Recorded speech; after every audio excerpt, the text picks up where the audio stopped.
years ago, expansion started. Wait. Apakah ada yang familiar dengan lagu tema yang satu ini? Ini merupakan lagu tema dari sitkom The Big Bang Theory, yaitu salah satu acara sitkom terpanjang yang pernah ada. The Big Bang Theory juga dapat banyak banget kategori nominasi dan pemenang dari acara penghargaan bergengsi. The Big Bang Theory saat ini bisa kalian lihat di Netflix, dan kali ini kenapa harus nonton bakal ngasih alasan kenapa kalian wajib nonton sitkom ini.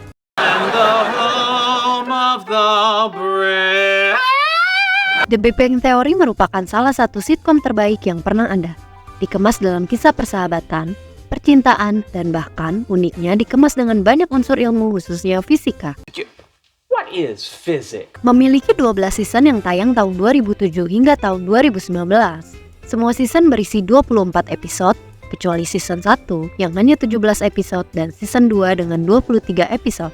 Jadi, ada sekitar 280 episode yang dimiliki acara ini.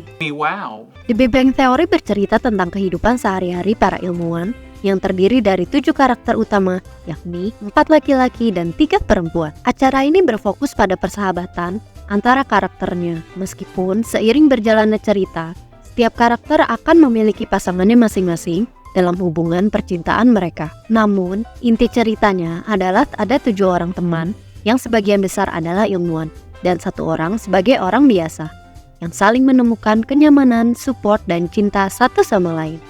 Karena The Big Bang Theory ngambil background kehidupan sehari-hari dari para ilmuwan, jadi banyak banget istilah-istilah dari berbagai macam ilmu yang jadi dasar dialognya. Jadi selain dapat hiburannya, kita sebagai penonton juga bisa dapat beberapa insight yang tentunya tetap dikemas secara lucu. Bahkan, seringkali The Big Bang Theory ngundang para ilmuwan, pemenang Nobel, dan para ahli teknologi sebagai cameo di episode mereka. Contohnya, Stephen Hawking, My pleasure. Kip Thorne, George Smoot, Bill Gates, Elon Musk, Neil deGrasse Tyson, dan lain-lain. Dalam The Big Bang Theory, selain mereka adalah seorang ilmuwan, karakter mereka juga nerd yang susah bersosialisasi dengan orang biasa. Salah satu zona nyaman mereka untuk hiburan yaitu komik dan film-film fantasi. Jadi, selain ilmuwan dan ahli teknologi, The Big Bang Theory juga sering kali ngundang artis atau tokoh-tokoh karakter dari komik dan film fantasi. Contohnya Stan Lee, Michael Keaton, Mark Hamill, dan lain-lain. Selain dialog, karakter, dan chemistry antar pemain juga membuat acara ini menjadi salah satu sitkom yang wajib ditonton. Penonton dibuat seakan larut dalam persahabatan mereka. Sebagian besar dari adegannya akan dibuat penonton ikut menertawakan keadaan mereka. Namun, ada beberapa adegan yang bikin penonton juga bisa ngerasain haru dari kisah mereka. Ada 7 karakter utama dalam The Big Bang Theory, yaitu Sheldon, Leonard, Penny, Wolowitz, Raj, Amy, dan Bernadette. Sebenarnya karakter Amy dan Bernadette baru muncul di season ketiga. Awalnya, 2 karakter ini cuma karakter pendukung di awal episode mereka. Namun, karena banyaknya antusias penonton yang pengen mereka terus hadir, akhirnya sang produser Chuck Lorre menetapkan mereka sebagai pemain tetap dan bahkan menjadi salah satu karakter utama. Sheldon Cooper adalah karakter yang sering kali menggunakan baju berlapis dan bergambar pahlawan super. Dia adalah karakter yang paling ikonik di acara ini. Konnichiwa, Dr. Nakamura. Dia berasal dari East Texas.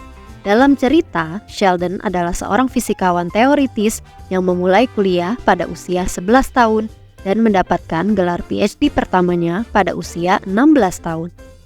Dia juga mengklaim memiliki IQ sebesar 187. Selain memiliki kecerdasan yang luar biasa, karakter Sheldon digambarkan sebagai karakter yang ketat terhadap rutinitas dan kebersihan, pemahaman yang sangat lemah tentang ironi, sarkasme, dan humor, dan kurangnya kerendahan hati atau empati yang ditunjukkan dalam kenyataan bahwa dia tidak keberatan mengungkapkan kekagumannya terhadap kecerdasan superiornya kepada rekan-rekannya. Dalam karakternya, Sheldon sering disebut seperti robot karena sifatnya yang kaku. Dia seringkali merepotkan teman-temannya demi kepentingan dirinya sendiri.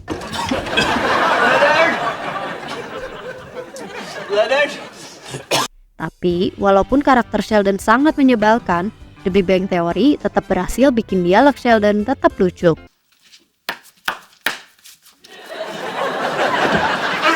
Leonard Hofstadter adalah seorang fisikawan eksperimental di Caltech, sama seperti Sheldon. Dari semua karakter utama pria, Leonard adalah karakter yang paling normal karena dia dapat lebih mudah untuk berinteraksi secara sosial dengan orang biasa dibandingkan teman-temannya. Walaupun pria yang berpenampilan seperti bocah ini juga memiliki kekurangan terutama masalah kesehatan, seperti intoleran produk-produk laktosa, pengidap asma, alergi, dan lain-lain. Masalah kesehatannya ini seringkali dijadikan sebagai bahan lelucon oleh teman-temannya. Selain masalah kesehatan, Leonard juga memiliki trust issue dengan ibunya, karena seumur hidupnya dia selalu diabaikan dan dijadikan bahan penelitian oleh ibunya yang merupakan seorang psikiater. Jadi, banyak banget momen yang menggambarkan dia sangat menginginkan pengakuan atas kecerdasan, sifat baiknya, dan ketekunannya, terutama pada ibunya.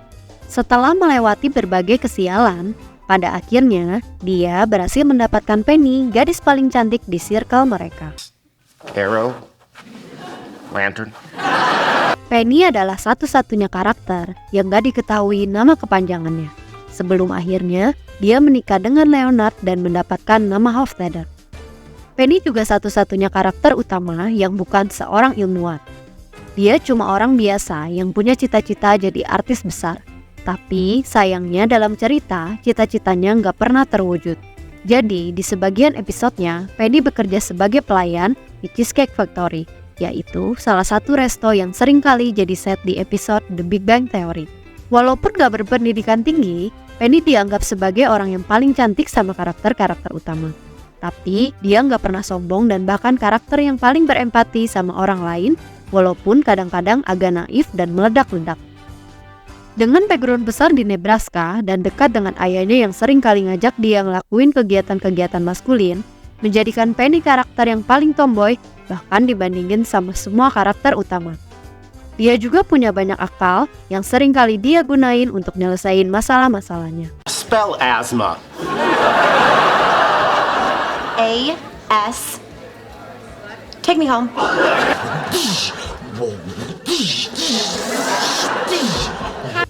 Howard Wolowitz atau yang biasa dipanggil Howie sama mantan istrinya Bernadette adalah seorang insinyur dan mantan astronot. Dia satu-satunya yang gak punya gelar doktor di circle-nya selain Penny. Gayanya cukup nyentrik dengan celana ketat dan gesper ikat pinggang yang ganti-ganti. Dia juga selalu pakai kemeja panjang dengan roll hair. Karakter Howard digambarkan yang paling usil dan jahil, terutama pada Sheldon. Hey, Sheldon. Hello. Sebelum ketemu istrinya Bernadette, karakter Howard adalah karakter yang paling centil sama cewek. Walaupun rayuannya gak pernah berhasil sama sekali. Dia juga punya ibu yang dominan banget, yang masih sering nganggap Howard seorang anak kecil. Di beberapa episode, Debbie, ibu Howard pernah muncul, walaupun wajahnya gak pernah terlihat, cuma dari suara teriakannya. Cherry, please. Waktu masih kecil, ayahnya pergi ninggalin dia dan ibunya. Jadi dia gak punya sosok ayah yang ngajarin dia hal-hal yang harusnya bisa dilakuin sama laki-laki. I'm Batman. Tapi dia juga punya keahlian lain kayak sulap, bikin jokes dan improvisasi artis-artis terkenal.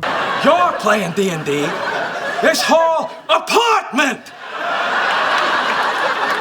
is playing D&D. Rajesh Kutrapali adalah ahli astrofisikawan yang berasal dari India. Dia punya aksen bahasa Inggris India, dan ironisnya gak suka makanan dan budaya India. I don't want to go back to India. It's hot and loud and there's so many people. Raj digambarkan punya keluarga yang sangat kaya karena ayahnya salah satu dokter kandungan terkenal di India. Walaupun orang kaya, penampilan Raj bisa dibilang sederhana banget, bahkan agak aneh. Dia suka pakai baju berlapis-lapis dengan tabrak motif dan warna. Raj pernah punya gangguan psikologi, yaitu gak bisa bicara sama perempuan kecuali keluarganya dan dalam keadaan mabuk. Raj juga berkarakter agak feminim, jadi seringkali dia juga lebih milih bergaul sama karakter utama perempuan. Tapi walaupun gitu, dia tetap berusaha untuk dapetin cinta sejatinya yang bisa nerima sifat feminim. Bernadette Rostenkowski-Wolowitz adalah mantan seorang pelayan The Cheesecake Factory sama dengan Penny, yang akhirnya mendapatkan gelar doktor di bidang mikrobiologi dan pekerjaan di perusahaan farmasi. Ia memiliki ciri khas yakni suaranya yang sangat tinggi dan bertubuh mungil. Really? You don't think I have an annoying high-pitched voice? Walaupun gitu, dia adalah perempuan tipe alfa yang suka mengatur orang lain. Hey, beat it! Shoot! Bahkan suaminya Howard pun takut padanya. Dia juga bersifat sangat kompetitif, konon karena dibesarkan bersama banyak adik. Bernadette adalah wanita karir dan juga ibu dari 2 orang anak. Pada awalnya, dia cukup kesulitan menghadapi peran sebagai ibu, sampai pada akhirnya bisa bertahan walaupun dalam prosesnya, Howard seringkali jadi sasaran kekesalannya. Namun dia juga memiliki sifat yang baik hati dan setia pada teman dan pasangannya. Amy Farrah Fowler adalah pasangan dari karakter utama Sheldon Cooper. Awalnya, dia ditemukan oleh Rush dan Howard sebagai calon pasangan yang mungkin cocok untuk Sheldon melalui layanan kencan online. Amy adalah seorang ahli saraf yang berpenampilan sangat sederhana. Seringkali dia menggunakan kardigan atau rompi di atas kemeja kotak-kotak atau bergaris, rok denim, celana ketat, dan sepatu ortopedik. Karakter Amy di awal episodenya terlihat sangat kaku. Namun setelah bersahabat dengan Penny dan Bernadette, dia terlihat lebih santai, ramah, dan bahkan seringkali menjadi orang yang menasehati Sheldon akan pentingnya empati pada orang lain. Masa lalu Amy yang tidak memiliki teman sama sekali seringkali menjadi bahan lelucon yang dibuat dirinya sendiri untuk menceritakan betapa kesepiannya dia sebelum bertemu circle mereka. Hey look! We're wearing the same orthopedic shoes! Sebenarnya ada beberapa karakter lain yang gak kalah lucu dari karakter utama. Kayak Stuart, penjual buku komik yang menderita banyak penyakit yang membuatnya seperti orang tua. I mean, I don't know. Lalu ada Wil Wheaton, mantan pemain franchise Star Trek yang awalnya dianggap sebagai musuh bebuyutan dari Sheldon karena suatu kejadian di masa lalu. Dan Kripke, seorang ilmuwan dari Caltech seperti yang lainnya, yang seringkali membuat guyonan yang seringkali membuat Sheldon kesal. Setelah melewati 12 season dan 280 episode, The Big Bang Theory berakhir di tahun ke-12-nya. Awalnya, Chuck Lorre selaku produser ingin The Big Bang Theory berlanjut ke season 13. Tapi jiwa dari sitkom ini yakni Jim Parsons memutuskan untuk mundur. Tapi, walaupun gitu, The Big Bang Theory punya spin-off yang wajib juga ditonton, yaitu Young Sheldon yang tayang tahun 2017 yang menceritakan secara spesifik keunikan dari karakter Sheldon. Baru-baru ini juga The Big Bang Theory mengonfirmasi bahwa akan ada spin-off lain dari The Big Bang Theory. Jadi, kita tunggu aja ya kejutan apa yang akan dibawa sama Chuck Lorre nanti.